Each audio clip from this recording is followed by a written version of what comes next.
Olá pessoal, tudo bem? Eu estou aqui com a Grazi Jorge, Oi, que pessoal. veio especialmente de Madrid para o nosso UAU. Ela acabou de fazer uma palestra muito interessante sobre como pensar no longo prazo numa era norteada por mudanças. Essa é uma questão que inquieta todos nós, porque é muito difícil para nós nos enquadrarmos em um momento onde as coisas acontecem com muita velocidade, mudanças na forma pela qual interagimos com os clientes, que interagimos com as pessoas, né, os comportamentos que mudam, novas tecnologias que surgem, novas plataformas de comunicação, o digital que torna tudo muito rápido, muito acelerado, a gente vivendo no ritmo de uma resposta do Google. Como é que foi encarar o desafio de fazer uma apresentação desse tema num evento como esse para você, Grazi? Foi muito difícil. Primeiramente, a minha tendência foi dizer não, porque eu sou essa pessoa ansiosa que não consegue se planejar a longo prazo, que pensa só no futuro e ao pensar no futuro deixa o presente passar embaixo do nariz. Então eu falei, não sou essa pessoa. Eu gostaria de saber essa resposta, mas no final das contas, quando eu fui ver que esse era um grande desafio para mim, eu comecei a ver que ao longo dessa jornada eu desenvolvi exercícios, tenho muitas referências sobre isso, porque a primeira coisa para a gente mudar um hábito é a gente tomar consciência que a gente tem esse problema, né? Então eu tomei consciência sobre essa questão há algum tempo, e há algum tempo eu venho me exercitando para tentar ter o mínimo de previsão de longo prazo. Então quando eu vi isso, eu falei, não, peraí, eu acho que eu tenho algum repertório que pode ser útil para as pessoas que estão aqui e que possa servir de alguma coisa dada a minha experiência pessoal. Então eu trouxe algumas referências práticas e algumas referências teóricas que se complementam, e eu acho que entendendo isso, eu falei, não, talvez sim eu possa ser esse perfil extremo que, ao ser a própria pessoa que passa por isso, está tentando se reinventar e mudar isso. Pois é, porque você é uma história de vida que é particularmente interessante, porque você muitas vezes mudou seu eixo. Então, antes da gente aterrissar os conceitos da sua apresentação, eu quero que você explicasse um pouco o porquê dessa inquietação que faz com que você sempre procure mudanças tanto de ambiente, quanto de atuação profissional, quanto de expectativa pessoal. Por que você mudou tanto, né, nessa sua trajetória? É verdade. Para responder isso, acho que eu vou recorrer a dos exercícios que eu fiz para minha vida, que foi desenvolver o currículo lateral. Eu tenho uma crítica... É maravilhoso esse conceito. Eu tenho uma crítica dos currículos convencionais, que eu chamo de currículo vertical, porque ele só reflete as escolhas que a gente fez, ele não reflete o porquê das escolhas que a gente fez. É como se ele fosse uma tela do Instagram. Exato, ele é só um retroplane do que você escolheu, na verdade, e você só dá sentido para ele em retrospecto. Então, quando você vai numa entrevista de emprego, tudo parece muito planejado, você sempre previu que você ia estar onde você está hoje, mas na verdade não é nada disso, as coisas vão acontecendo e você dá uma razão para aquilo. E o currículo lateral é o contrário disso. Na verdade, o currículo lateral é você analisar o porquê das escolhas que você fez. E ao analisar o acúmulo dos porquês em retrospecto, você consegue entender qual o sentido que você quer dar para sua vida, qual o propósito que você segue. E a resposta para sua pergunta é que no caso, o acúmulo de porquês era sempre aprender coisas novas, explorar e entender coisas. É isso que me oxigena, é aprender sempre, estar sempre em constante aprendizado. Então, por isso que sempre me chamavam de maluca, por exemplo, quando eu pedi demissão aos 30 anos de uma empresa, porque eu queria aprender coisas novas, eu não queria estar dentro daquela caixinha fazendo sempre as mesmas coisas, eu tinha essa necessidade de aprender. Então, eu sempre procurei dar esse tempo, eu chamo do tempo para o erro. Na verdade, o tempo para o erro, muitas vezes as pessoas se desestimulam porque ninguém quer errar, mas é o tempo de tentar uma coisa nova, é um tempo de te dar uma oportunidade para fazer algo diferente. E eu acho que a gente tem que ter sempre isso em mente, porque se a gente não fizer isso, com certeza a gente não vai sair do lugar comum. A gente pelo menos tem que testar alguma coisa nova, e eu sempre me testei. Porque, na verdade, eu sempre tive um problema para decidir. Eu sempre tive uma bifurcação, ou isso ou aquilo. Eu falei, gente, não pode ser... Todos temos, né? Sempre temos encruzilhadas na nossa vida. Sempre a gente tem, mas eu me perguntava como que eu consigo facilitar meu processo de decisão. E desenvolver o currículo lateral, ver qual era o meu propósito, o sentido que eu queria dar para minha vida, me fez entender o que eu quero para minha vida e facilitar minhas escolhas futuras. Então, eu acho que se testar e provar experiências novas desde cedo te dá uma bagagem de uma coisa que é decidir. Que decidir, ele fica mais fácil depois que você treina esse processo ao longo do tempo. Muito interessante. Aí, trazendo um pouco para a sua apresentação, uma palavra que eu acho que ressaltou, e não me recordo agora se ela foi dita explicitamente, mas eu acredito que sim, é a consciência do momento que vivemos, né? E é curioso porque uma das grandes questões que envolve, por exemplo, inclusive a produção de inovação, é entender os momentos das pessoas, o poder dos momentos. Ou seja, nós lembramos muito mais daquilo que nos causa uma impressão, uma emoção, do que aquilo que dizem, que fazem, ou mesmo atitudes que a gente tem durante o dia.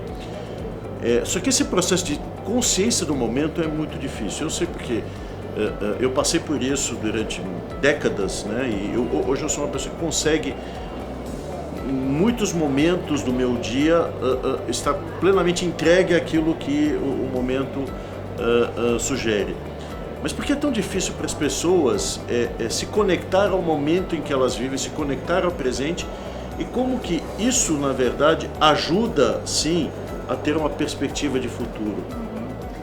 Na sua experiência, claro. Claro. Eu vivo no futuro, né? Eu sou uma pessoa muito ansiosa e parte disso é o nosso próprio modelo mental. Nosso modelo mental, ele duela muito entre emoção e razão. A emoção é uma camada cerebral mais antiga do que o neocórtex, que é a razão. E o famoso sistema 2 também, que o Kahneman fala no livro maravilhoso Pensar Rápido e Devagar, uma das minhas livros de cabeceira.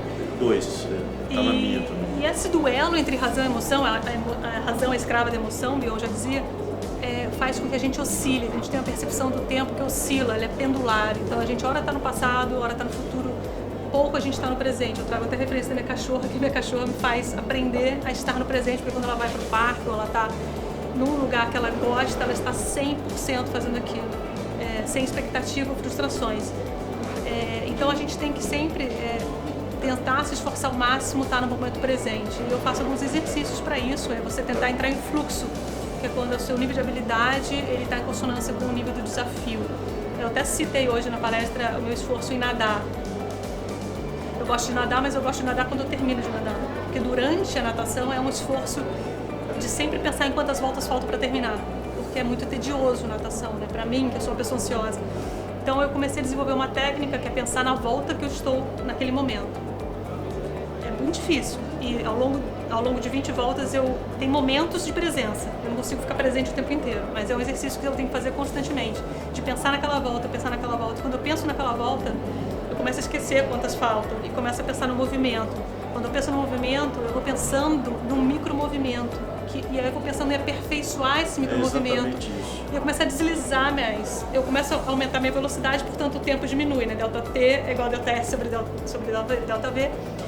E ao aumentar meu deslizamento, eu começo a gostar do momento, de curtir o momento. E não pensar em quantas voltas faltam, mas de aproveitar aquele deslizamento, aquele momento. E eu entro em fluxo. E quando você entra em fluxo, quando você menos espera, você chegou na borda. E aí você fala, nossa, tá legal, eu tô gostando disso. Eu acho que a gente tem que tentar sempre fazer um exercício de se conectar no momento atual. Quando a gente se conecta no momento atual, a gente está presente realmente, sem separar sujeito de objeto, porque uma das coisas que a gente também separa muito e não consegue estar no momento presente é que a gente não se vê no todo. A gente é o todo. E quando a gente é o todo, a gente começa a se empatizar com o outro. A gente começa a ouvir as dores do outro. E muitas vezes as oportunidades também estão nas dores do outro. Inovação, né, empatia é um dos pilares. Sem dúvida nenhuma. É você não só ouvir o outro, é você sentir o outro. Sentir a necessidade. E quando você sente a dor, você pode ter a oportunidade de diluir essa dor, promovendo um serviço que ofereça um valor para essa pessoa, porque você diluiu a dor dela. Então, em diversas experiências de serviço, você tem a oportunidade de identificar as dores e conseguir ter esse ouvido e de se colocar realmente no lugar do outro, para entender a real necessidade das pessoas. Eu considero que a atividade esportiva nos ajuda muito a entender esse momento de fluxo. Você citou o exemplo do Rafael Nadal, e é brilhante porque ele é um tenista com um nível de concentração absurdo, né? E é por isso que ele é muito difícil de ser batido, porque ele está totalmente focado para o que ele tem que fazer na quadra e ele sempre pensa na bola que ele tem que responder. Ele é um tenista que se preocupa menos com a bola que ele vai mandar, mas com a bola ele tem que responder. Ele tem que estar sempre posicionado para responder a bola. Que é um estilo diferente do Roger Federer. A gente acompanhou o jogo do final de Wimbledon, que foi sensacional, com dois tenistas com nível de concentração completamente absurdo. O Djokovic e o Federer estavam lá jogando uma partida de tênis completamente isolado daquilo que a partida significava num âmbito maior. É muito interessante ver como que a gente pode desenvolver isso em outras dimensões da nossa vida a partir de uma atividade esportiva, porque ela nos permite ter a consciência corporal, e a consciência corporal se alia à consciência mental. E são processos, né? Dito isso, eu queria que você me explicasse um pouco agora, já caminhando para o fim da nossa conversa, como que é essa talvez dissonância ou semelhança cultural do que você viu no Brasil e de que hoje você está vivendo na Espanha. Qual dos ambientes estimula ou, ao contrário, qual desses ambientes hoje representa mais a sua ansiedade, ou atende mais a sua ansiedade, ou estimula mais a sua ansiedade? Uma boa pergunta. Com relação ao esporte, eu acho que o esporte é sempre uma lição pra gente, porque no esporte você tem um mundo sempre em mudança frequente. Você nunca vai enfrentar o mesmo adversário, então você está sempre tendo que se aperfeiçoar para lidar com as diferentes adversidades que vão vir pela frente. Eu acho que o Nadal ele foi treinado não só tecnicamente para ser um campeão, mas mentalmente para ser um campeão, com resiliência, responsabilidade. E é muito interessante ver que, na verdade, o que diferencia os 100 primeiros tenistas no ranking não é a técnica, é a cabeça. Então, trazer essa referência é muito importante porque é a concentração que faz com que você realmente consiga ganhar um campeonato ou vários campeonatos e não somente um jogo, e pensar a longo prazo e não pensar a curto prazo. Com relação à Europa e ao Brasil, é a terceira vez que eu moro lá fora e na Espanha, morei em Amsterdã na época também. O que eu acho que é diferente na Europa é que não existe essa ânsia por você ganhar o dinheiro logo, por você comprar seu apartamento, por umas conquistas de posse, como a gente tem no Brasil, que a gente tem muito uma referência norte-americana, de ser profissional de sucesso cedo, pra gente conquistar tudo cedo. Isso gera uma ansiedade muito negativa, porque você acaba abrindo mão da sua formação e capacitação em prol do dinheiro. Eu sempre digo, nunca pense em ganhar dinheiro antes dos 30, pense em se formar e se capacitar, porque depois que você está capacitado e formado, o seu dinheiro que você vai ganhar depois é muito maior do que o que você ganharia se preocupando só em ganhar o dinheiro. Então o que eu vejo lá é que quando as pessoas se formam, por exemplo, sei lá, você está com 25 anos, com 25 anos eu estava trabalhando na Telefônica e as pessoas falavam, mas já? Tipo, as pessoas vão dar a volta ao mundo, as pessoas ainda não sabem o que elas querem fazer na vida, as pessoas têm uma calma, um tempo maior e se respeitar para se conhecer. E eu acho que é essa qualidade do tempo que a gente não leva em consideração aqui. Então, quando eu fui para lá, eu falei, é diferente, não é mais, eu quero morar aqui, porque aqui isso não gera a minha ansiedade, que eu já sou ansiosa, e a cultura brasileira aumentava o volume dessa ansiedade. E na Europa, eu senti um respeito maior pelo tempo de cada um. De você, primeiro você tem que se descobrir, se identificar o que você quer fazer, e o mundo tem um tempo diferente, né? A Europa, ela respeita isso, te dá um tempo diferente para você conseguir exercitar isso. Não existe essa pressão que existe no mercado brasileiro ou submetido ao mercado norte-americano. Eu acho que essa foi a principal diferença que eu identifiquei lá e que me fez querer morar lá, por ter essa qualidade de vida. Sensacional. Então, para finalizar, qual é o tempo para inovar? Sempre, todo dia. Agora, nessa entrevista, para fazer a palestra, uma palestra nova que eu nunca tinha feito, me arrisquei, me deixei vulnerável também, porque eu acho que a gente é vulnerável, a gente não tem controle sobre nada. E identificar que a gente não tem controle sobre nada é o primeiro passo para a gente tirar esse medo que existe de fazer as coisas e se lançar, provar coisas novas, experimentar, porque a gente sempre aprende. Essa palestra me transformou como pessoa, como ser humano. Então, super obrigada, Bol, super obrigada, Jax. Prazer estar aqui. Não, eu é que agradeço, eu estou arrepiado aqui, você nos fez aprender muito hoje. Espero que a gente possa ter a oportunidade de continuar aprendendo com você. Com certeza, muito obrigado. Obrigada.